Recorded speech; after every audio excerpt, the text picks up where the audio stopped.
surgió la primera denuncia penal en base a un mensaje recibido en la popular aplicación llamada Sara.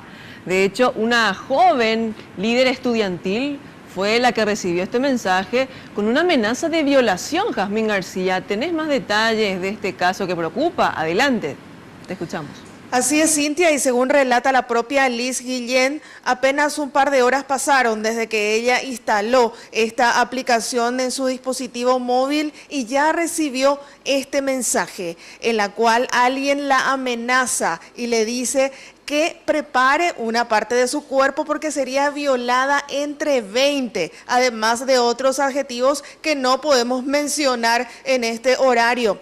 La propia Liz señala que ella bien sabía que esta aplicación se trata del envío de mensajes anónimos y ella es consciente de que hay personas descontentas con ella por ser una de las dirigentes del movimiento Una No Te Calles, pero decía, nadie tiene el derecho a amenazar a otra persona con hacerle algún daño o propiciarle algún daño. Esto es lo que mencionaba Liz.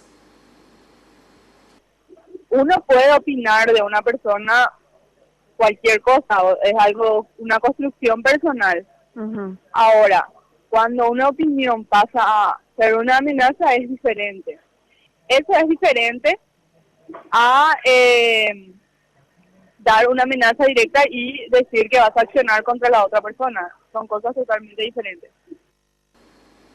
Y en base a lo ocurrido, Liz ya radicó una denuncia penal que debe ser atendida por la fiscal María Raquel Fernández.